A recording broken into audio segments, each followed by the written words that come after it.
We've got a special guest today, someone who I've got to know by a virtual mode of communication vis-a-vis Clubhouse. So to see your face now, as opposed to an avatar, is something a little bit different. And that is the one and only Tehran Von Ghasri. Did I do you justice in terms of the You did it pronunciation? so much justice, so much. It's Yes. perfect, Johnny. Now, see, I don't get to have a name like Johnny Nash. I don't get the Johnny Nash. I get Tehran Von Ghasri. That's how that works for him. Yeah, I must confess, what I did, I went on YouTube and I put in your name, Ghasri, for pronunciation. And there's this YouTube thing with Iranian names that you could put in just to make sure of the pronunciation. So I was practicing beforehand to get it right I'll take for that. you. I wish more people did that. More people did that. Do you know we all call her Rihanna, but her name is actually Rihanna, like rhymes with banana? No, I didn't And know that. she says Rihanna. She says Rihanna, and we're just like, hey, Rihanna. We just refuse to pronounce her name correctly. I actually think that if we learned how to pronounce each other's names in countries better, there would be way less war in the world. Like, how many times does someone say Iran and you just want to punch them in the face? If they knew how to say Iran, the world would just be a better place. Everything would be just like jelly beans and butterflies. That's like really a thing. It's so true. And I did a content piece on that about all the misconceptions and sometimes ignorance and mislabeling that goes on. And one of them is Iran instead of Iran. So, Tehran, a little bit about you from my research. My understanding was you were born in Washington. Your dad's Iranian. I'm a DC. And your mother's That's Washington, exactly. D.C. Get that right. Okay. Washington, D.C. So your dad, your baba, is Iranian and your mother's African-American. And they met in college. They gave you the name Tehran to remind you of your Persian roots. Is that right? That's actually not exactly correct. They actually wanted to see how difficult they could make my life. They were like, hey, black and Iranian, not enough oppression. Tehran, go. And they just wanted to, I think they wanted to mess with me a little. They were like, let's make sure he never gets through Air Force security. Let's see how that goes. It's a great name. And you and I have something in common because I'm mixed like you. I'm half British, half Iranian. My dad's Iranian. My mum is half English, half Scottish. And sometimes they say with being mixed, oh, you got the best of both worlds. I found I never fully fitted into either or, but I had more of a draw towards one in terms of my soft spot's always been Iran. And that way, I think maybe because I lived there for 4 years, my dad had a big family, etc. So it always carried wherever I went when it came to roots. But you've got a fascinating career. Most people would have heard of you, and I am Tehran. You're a talented comedian. You're an intellectual. I believe you did a bit of a law degree as well as other multiple kind of degrees or modules within the degree. From my memory, when we used to be on Clubhouse, is something of a connoisseur when it came to politics as well. And that you've done a lot with Maz Jobrani and Max Amini, and you've been on the Voice of America Persian called Minutes, and you've got a lot of stand-up comedy shows that you do. Let's hear more about the real you that maybe people don't know, or what you're doing now and what you really love. This is already the best first date I've ever been on, Johnny. This is so nice. Let's get to know that. I am a matchmaker. I'm a headhunter. So I love that. I love that for you. As far as the real me goes, and I think you brought up a very interesting point when you said that being mixed, at times it feels like having the best of both worlds, but at other times it feels like you're not fitting into either. And that's because people love putting others and themselves into boxes. They love checking the box. I am this, therefore I'm that. And the thing about being mixed, the one thing you learn is that boxes are meant for things and not people. We're not defined by what we are. We define ourselves through who we are. And that's the most important thing about being in the middle of intersectionality. The Venn diagram of I am this and I am that. And it's not that I'm a little bit of this or a little bit of that. It's not that I'm half Iranian or half black. I'm a whole person. It's not ingredients in a recipe and you're cooking a cake. You're not baking a cake here. So I've always felt that I was the best of both worlds and fit into neither of the worlds. But by doing so, I created my own world, the world in which I realized that my peace of mind means more to me than everyone else's comfort, that I will not be dismissed or disregarded. I will never be placed or boxed in, that I'm simply going to be myself and enjoy that to the fullest. And that's actually something that I talk about on stage. It's a sign of my own self-love, borderline narcissism, as an ex-girlfriend or five might say. But the idea is that we all should love ourselves, who we are, what we are, and who we are becoming. And that's one thing I really love about you, is that you've embraced your Persian side, you've embraced your British side, you are just you. And you talk about issues all the time, which is absolutely amazing. I have an affinity towards Persians, just like you. I love, because there's something very sweet. Or as we say in Farsi, خیلی شیرینه. فرهنگ ایرانی خیلی شیرینه. یه چیزی داره توش که اصلا ما رو میبره به اون طرف. It takes us in that way. It's a very sweet, wonderful, amazing culture. But I'm also very proud, similarly, of being half Black. I'm proud of my roots being Muslim and Zoroastrian and Jewish and Christian. I'm proud of all of who I am and the ingredients that made me. And I suggest that everyone be proud of who they are. And that ultimately is my purpose, is bringing people together. And I do that through comedy. I do that through laughter. Because when we're in a room full of people and there's a tragedy and you're crying, even in a room full of people, you're still crying alone. But in a room full of people with comedy, we're all laughing together. And trust me, the world needs nothing more now, more so than ever, than a really good laugh. That was really beautiful. And it's true. They say laughter is the best medicine. And it is, because when you do have a good laugh, you do feel so much better. And you put that so eloquently, because I think for a lot of people in this world that we're in, so many people are faking it. So many people find it difficult to know who they really are. It's more confusion than fusion. And they live a life of other people's values or other people's limitations, and not a life that's truly about what they are and what they want and what they dream in terms of their life. And that's been a lot of the issues and problems. But the biggest question of all, Tehran, is Ghormeh sabzi or kharafs? Which one is it for you? It's Ghormeh sabzi. It's Ghormeh sabzi. Yeah. Listen, it's not, kharafs taste like depression. Kharafs taste like, I'm not eating celery. That's just not even what I'm about. I need that Ghormeh sabzi. In fact, anyone who doesn't like Ghormeh sabzi is a terrorist. That should be the test. That should be, instead of patting us down at the airports, okay? Instead of patting us down, they should definitely have some Ghormeh sabzi. Anyone who eats Ghormeh sabzi and doesn't love it or doesn't smile, automatically detention. You're going straight to jail. Do not pass go. Do not collect $200. Go directly to jail. It's so true, because I was having none of it. Every time I get kharafs instead of Ghormeh sabzi, the disappointment in me, honestly, it feels like someone's done me such a injustice. So you've got a fascinating backdrop, and you speak Farsi so well. It's something that I had when I was younger. So I lived in Iran during the war, came to the UK when I was 7, couldn't speak a word of English. Now I can't speak a word of Farsi. So I don't know how my mind works, but it's pretty fucked up. So that's the reality, reverse engineering. Do you understand? I know the rude ones and the naughty ones, but I lost a lot of it, to be honest. I think because my dad was so preoccupied, because he came to the UK, it was in the height of the 70s, and there's a lot of racism then. And he was with a British woman. She came from a kind of traditional half Scottish, half English family household. And he was like, oh, he's got to speak perfect English and all of that. And at that time as well, it was the maximum downer time for a lot of Iranians. It was the war, it was the early days of the revolution, the Islamic Republic. A lot of Iranians wanted to get away from it. So unfortunately, I can't, but you speak it so well. It's something that I think everyone should have. If you can speak more than one language, it's great. But I bet he's managed to speak one. So let's delve more into you, because this is about you. Were you always a funny guy?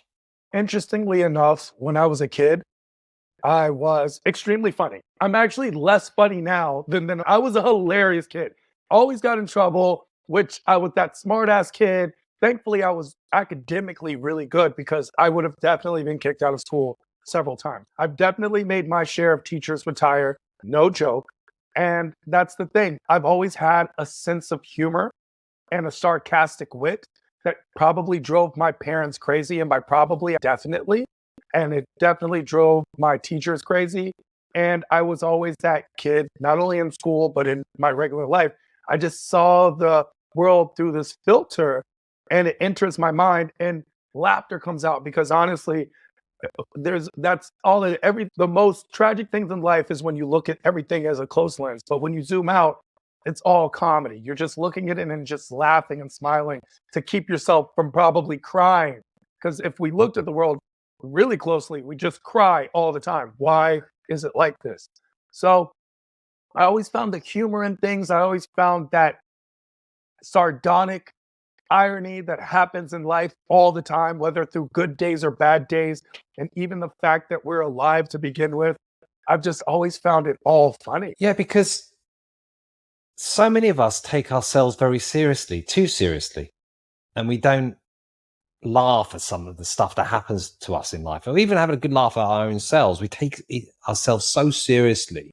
I think that causes problems in some ways because, like you said, if you actually think about life, it's the chances of us being here, what is it, 1 in a trillion chance or more? It's just incredible odds to begin with. But I think it's the drudgery in life because most people are surviving rather than thriving. And they're playing with the handbrake on rather than the handbrake off. And that causes a lot of issues, tension, money problems, etc. How did you get into comedy, like professionally? You said you were funny when you were young, etc. Talk us a bit about that. So not only was I funny growing up, but I always used it in a very academic or presentational setting. Like I would use it to a lot of times in my arguments, whether it was for why I should get a toy or why I should not be suspended from school. And I started just admiring that idea of sense of humor. Growing up, just even the shows that I would watch were shows that had comedy, and not because I liked funny shows. I don't like specifically, I don't like silly funny. I love brilliant funny, and I find the brilliance in a lot of things. I find it in Mr. Bean. I find it in Fresh Prince of Bel-Air. I found it in a movie like Fight Club or even in Malcolm X. These are the things that just resonated with me. And as I was going through this progression of life of what I wanted to be and who I wanted to be, I knew I just wanted to have some way of affecting the world, bringing people together. And I thought that maybe I could do that through the law or through politics. And as I got closer and closer to that goal, I realized that actually politics and the law are dividing people the most. And the one thing that brings people together is comedy. And the idea of comedy, true comedy, is good comedy makes you laugh, but great comedy makes you think. And that's what I try to present in my comedy. I hope that you can think about things.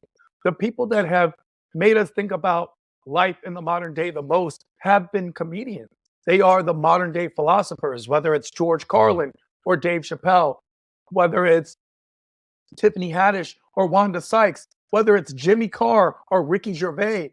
They've put thoughts in our heads and made us think about life and how much more we are all similar than we are different, more than any news show or politician or presidential candidate or royal figure all combined.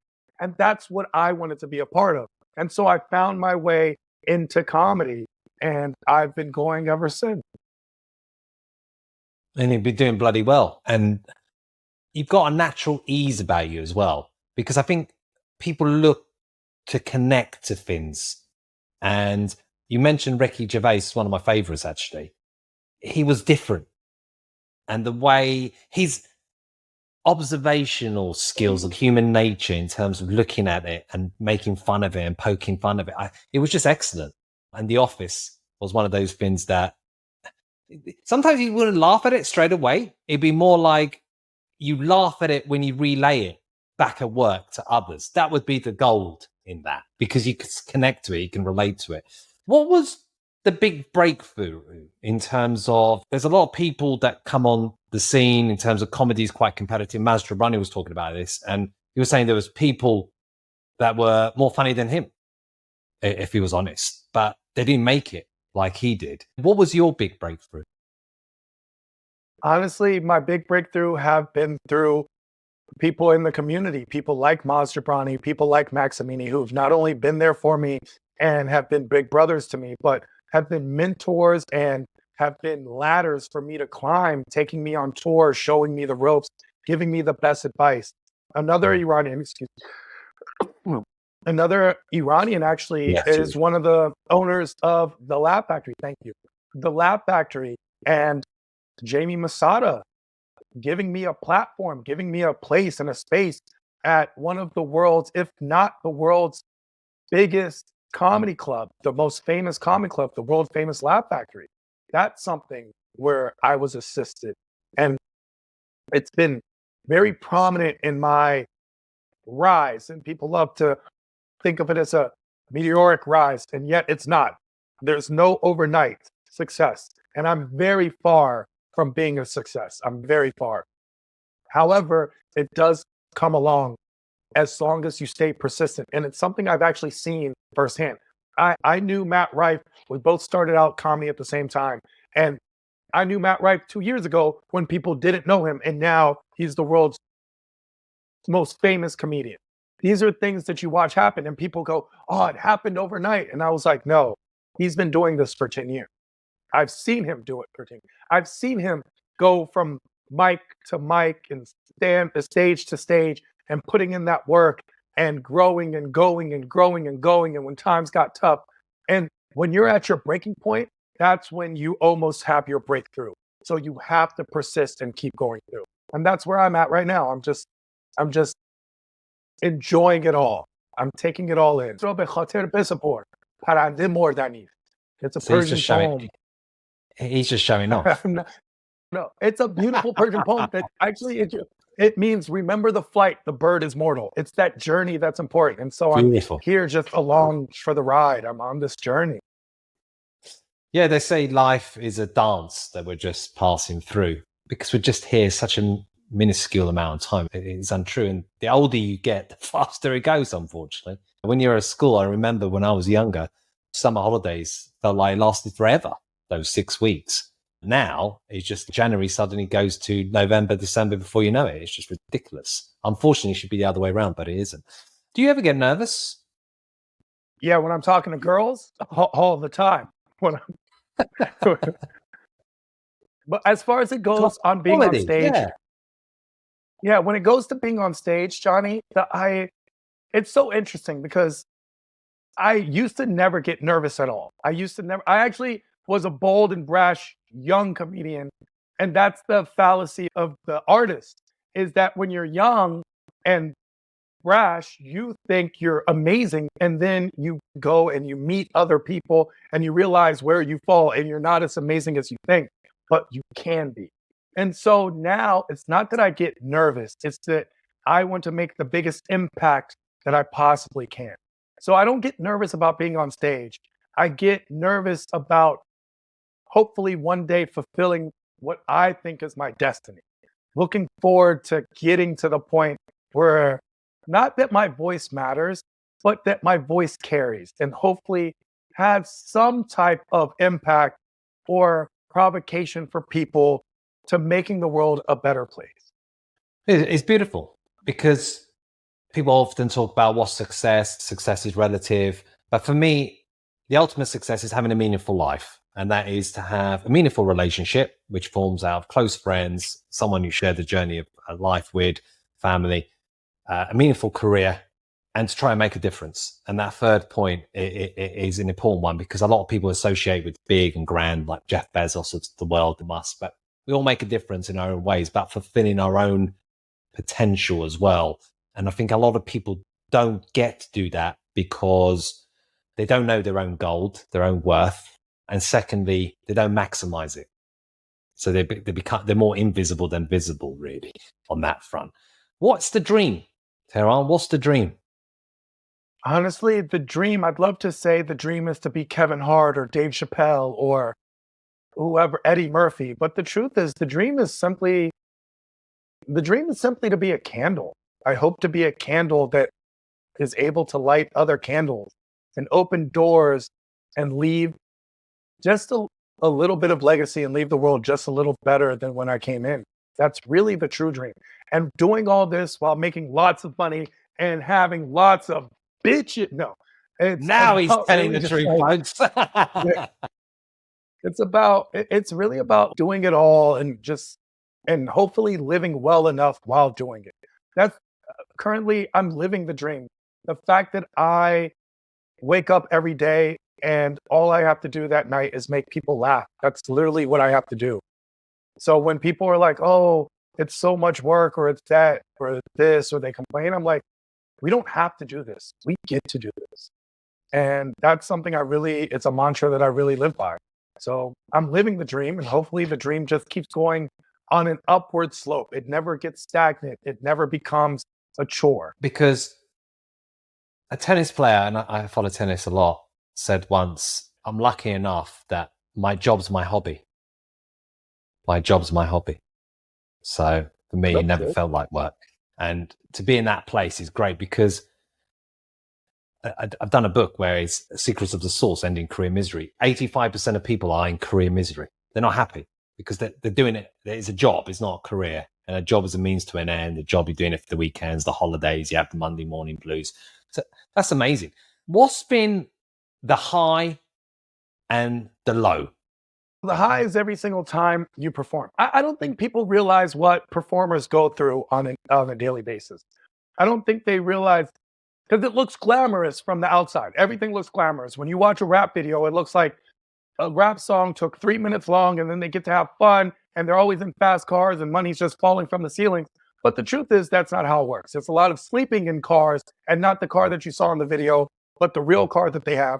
And that money being owed is the money that's being thrown through falling from the ceilings. It's the same thing especially with every artist, and it happens for everybody. And the bigger you get, that's why it's like the bigger you get, the harder you fall.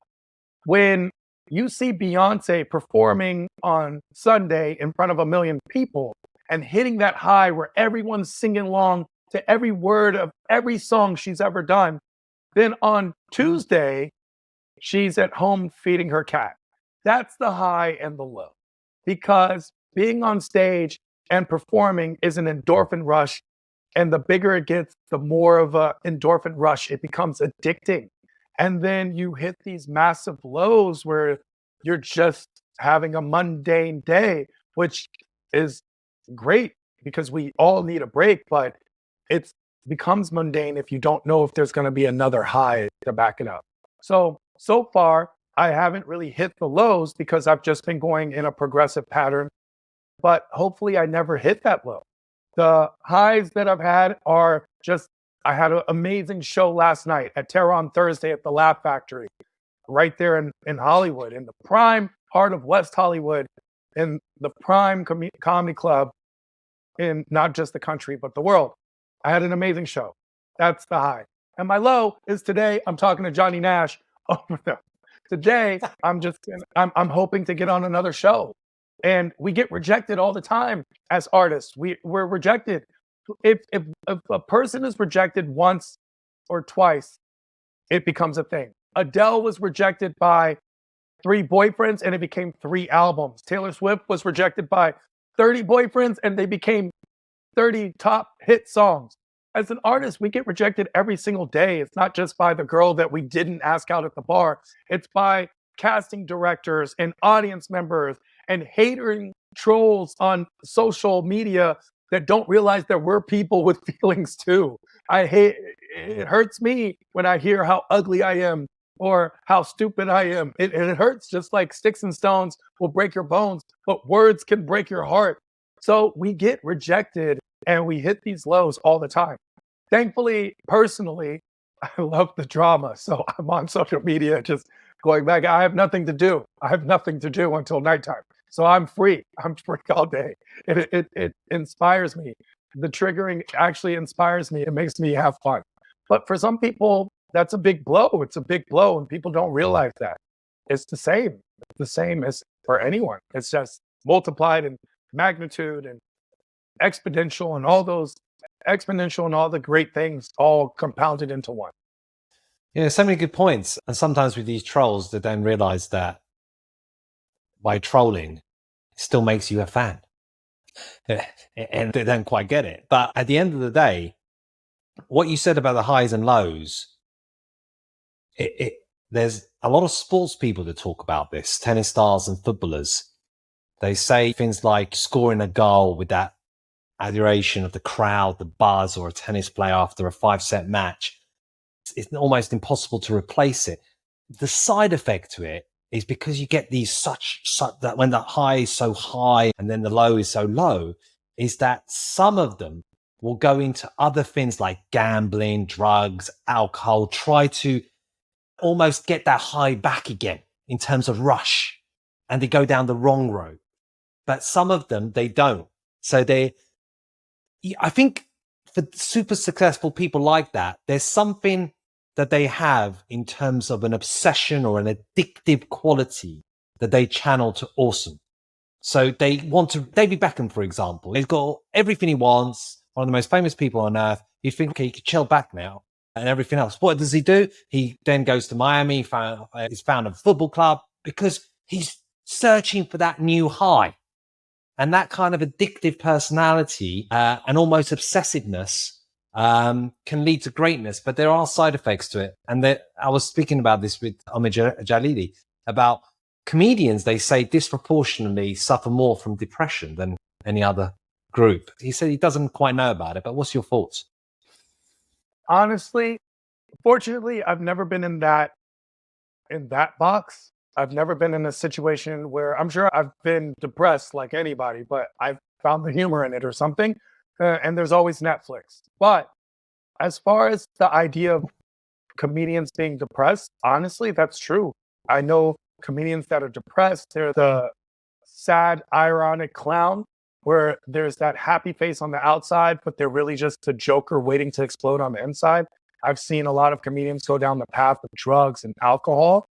And fortunately, as far as I go, I have always just been very comfortable being me. I've never drank alcohol. I've never smoked cigarettes. I've never tried any drugs whatsoever. And I'm not saying, oh, look, I'm better than you. I've just always known my path. And once you find purpose and a true purpose, it gives you a guideline of things that you want and things that you don't. It gives you a guideline for following a path to getting to where you want to go. And I found purpose just within myself early on. And that's one thing, it's just manifested in comedy. It could have easily manifested itself through policy or lawmaking or battling people in court. I just found that purpose for me. I'm not depressed as far as I know, but to be honest, when you look at the world, we're all depressed. We're all just consumers and programmed and social constructs. We're all depressed. We're oppressed. We're repressed. We're repackaged. We're all the things. More power to all the people. We have all these Ozempics to lose weight, and we have all these surgeries for our faces and our tummies, and we really need more attention to our minds. Shout out to all the psychiatrists and therapists who are out there counseling people back into good mental health and good mental space. Even though psychiatrists and therapists are the craziest ones of all. I promise you, they're all one step away from being Harley Quinn. But I just find that a very important place. But yes, Omid's right about the comedians being in that place. There are a lot of your favorite comedians.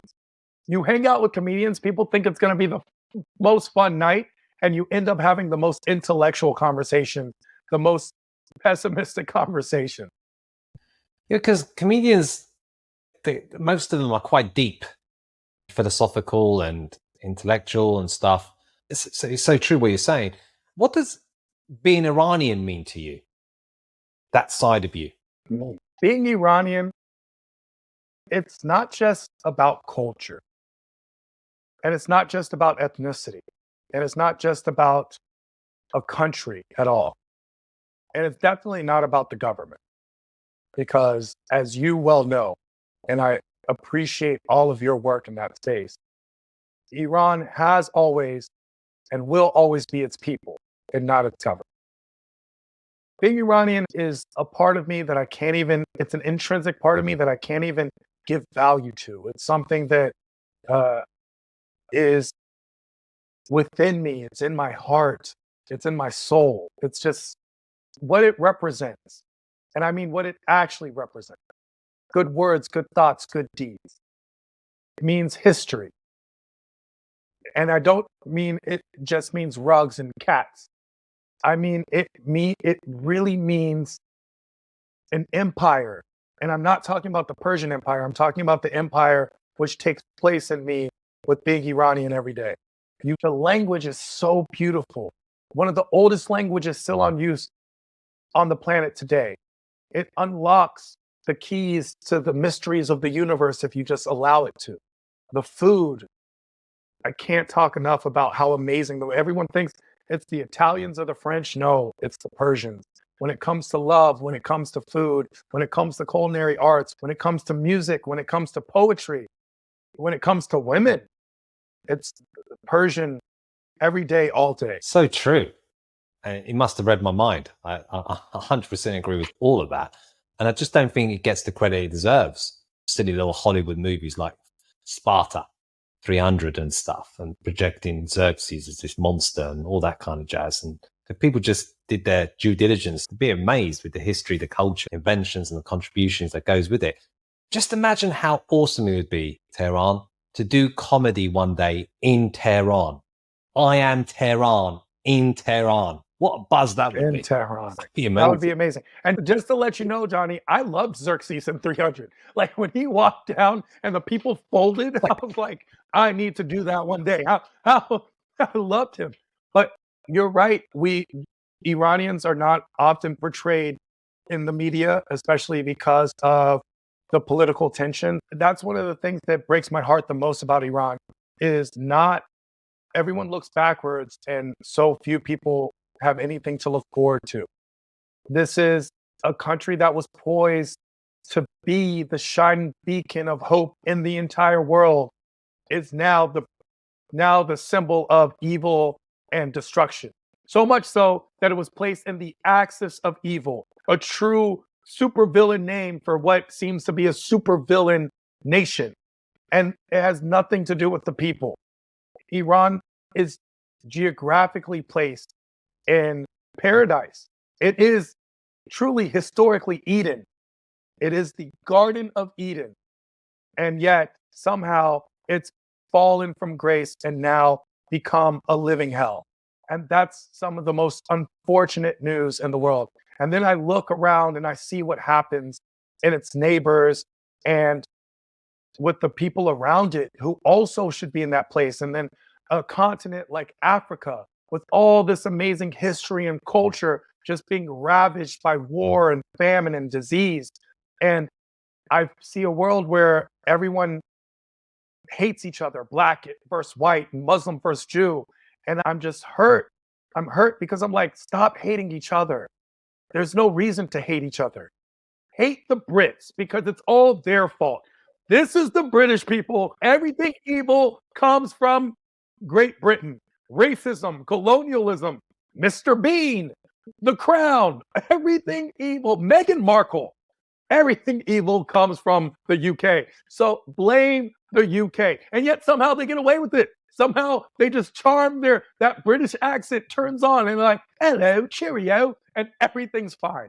So we're in this world, and it's just a shame. Honestly, what's going on in Iran is a shame simply because it has the potential. That's one of the biggest sins in the world is wasted potential, whether it's individual, community, or nation-wise. Just a waste of potential. A country that could truly be a paradise. Not only does it have all four climates at any given time, most beautiful sceneries, it has some of the best skiing mountain slopes in the world and some of the most exotic deserts, all in the same country, habitated in the same nation. And yet you see things like war and poverty and famine. And it's all because of corruption, greed, and the misuse of power. And that just breaks my heart. And that goes for the world. That honestly goes for the world. We're over there fighting over lines, invisible lines we drew in the sand and over paper that we gave meaning to. It has no meaning. We just said this is meaning. And we're fighting over that. And I'm like, why? Why? There's enough place and space for everyone in the entire world. There's enough place for all of us to be happy. Life is beautiful if you let it. It's profound and it's true. The Brits have contributed so much to the world, but what they really fucked up on was after World War II, where much of the Middle East is a construction of the stuff that came out of the British Empire. So, for example, most of the GCC are constructs of what Britain deemed. We'll have Jordan there, we'll have UAE, blah, blah, blah, etc. Whereas Iran is one of the few countries that's been a proper country for thousands of years. But that's caused a lot of problems because a lot of these countries will then have minorities that are in charge of the majority, and then different kind of things going on in terms of ethnicities or whatever it might be. It's a bit of a hot mess on that side, I must say. What the Iranians call the British, the fox, isn't it? Something like that, in terms of their craftiness. They are the fox. Yeah. A little island conquered most of the world, even managed to conquer China through the use of opium, getting them all hooked up on drugs. As we come towards the end of the podcast, we've covered a lot of ground about many aspects. What has surprised you in your life or in your career to date? Honestly, very few things surprise me. Very few things surprise me. The only thing that I could say or think of that surprises me is consistently how amazing people are and how horrible groups are. How amazing individual people are actually amazing and wonderful. When you meet people, no matter where you go, no matter who they are, they're truly amazing people. How much more we are all alike than we are different. And it doesn't matter who you or where you meet them. But as groups, they tend to do horrible things time and time again. As groups, that groupthink sets in, and next thing we're bombing children and we're oppressing entire nations and covering women and who don't want to be covered because it should be their choice. And we're just doing horrible things as groups. And I'm always surprised. I'm like, why? Why? Why is this happening? What do you actually want?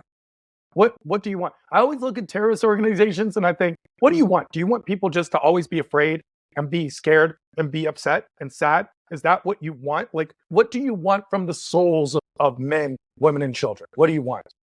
And that goes for any terrorist activity. And that includes when the United States goes and bombs a country into liking them, quote unquote, or any of these actions. I'm always surprised by how everyone thinks this is going to work. And it never does. It never does. Hate never fixes anything. War never fixes anything. People do. It's so true, but unfortunately, it's always been like that because of the obsession for power and control and money, wanting to dominate the other, wanting to control the other. It's innate in us, unfortunately, as species. Maybe when we be cyborgs and start to colonize space. Oh, yeah. AI is going to fix all. When Cyberdyne takes over, remember this day. But you know what, Johnny? I don't think it's innate in us. I think that it's a progression because we allow things like fear to rule rather than hope. The truth is, the entire world, 9%, not 100%, but 99% of the world's problems are literally problems that we made up. We invented money, and then we fight and kill each other over the thing that we created. We invented countries and nations. We did that, and then we fight and kill each other over the thing that we created. The tribal mind that goes back in, that tribal mind is not a part of humanity. There's a Persian saying that says, تعداد آدم تو دنیا زیاده متاسفانه انسانه که کمه, which means there's a lot of people in the world. Unfortunately, it's humanity that's lacking. And that's the real truth of the world, is that the idea of being human is to elevate beyond that. And I don't even saying animal mind or animal brain, because animals are doing better than we are. Animals don't have wars and kill each other over choices. Animals don't protest each other's sexuality or gender. They don't give unequal pay. So to me, I don't like saying animal brain. It's this tribal mind that loves to suppress when the truth is, as humans and humanity, we can actually uplift. If we all unilaterally decided tomorrow that the world would be a better place, it literally would be. If we all that we're going to put aside this and we're going to put aside that and remove it, it could be. We just unfortunately allow the wrong things to rule us and choose not to. Yeah, I have conversations with this with friends of mine that what would an alien think if they did come to Earth? That we've created all these things called money and stuff like that, and worrying about our mortgages and our rents, all man-made stuff. And it's been done because fundamentally, I think, people won't be happy in terms of success. You need to have someone who doesn't have success. Unfortunately, like if everyone was beautiful, then you wouldn't appreciate beauty. You need to have ugliness against the beauty. It's that kind of yin and yang or contrast, because if everything was like that, we wouldn't appreciate, we wouldn't be grateful for it. If, for example, I know we live in an instant gratification kind of culture and society, but if you fundamentally, you just be successful no matter what you do, doesn't matter, you just would guarantee the success, you wouldn't enjoy the success. A lot of it is the striving, is the overcoming, is the battling, is getting there to that point, and then finally you get it. And most of the time when you do get it, athletes always say they don't remember their victories as much as they remember their defeats. Why? Because it hurt. They remember the pain of it. The victories tend to be a blur, and often they don't enjoy the moment of it. I remember Andy Murray, who won Wimbledon. He said the first time round he couldn't really enjoy it, but the second time round he promised himself to enjoy every moment of it. It is such profound things that you really say. And where it goes, we're all human first, but this universe is only a universe because it's a human universe. It's got creatures like us that think, we contemplate, we wonder, we do the most incredible things, yet we do the most stupid, self-inflicting things as well. It's just, yeah, it's just incredible, isn't it? You brought up the aliens. Aliens probably fly by Earth and lock their doors. They're like, click, that's the ghetto. Drive fast, go faster. It's honestly, it's so true when you look at it from that outside perspective of how we are and how we should be. That's why I love that you're doing what you do, trying to make the world a better place. Just trying to make the world a better place. That's all it is. And I don't want to impress my views on others. And I don't want to say what the beautiful world looks like, but I do know that we are truly gifted with the earth. Honestly, this is a paradise. There's oceans and trees that give us oxygen for no reason. We don't even ask for it. We don't have to beg the sun to light our day.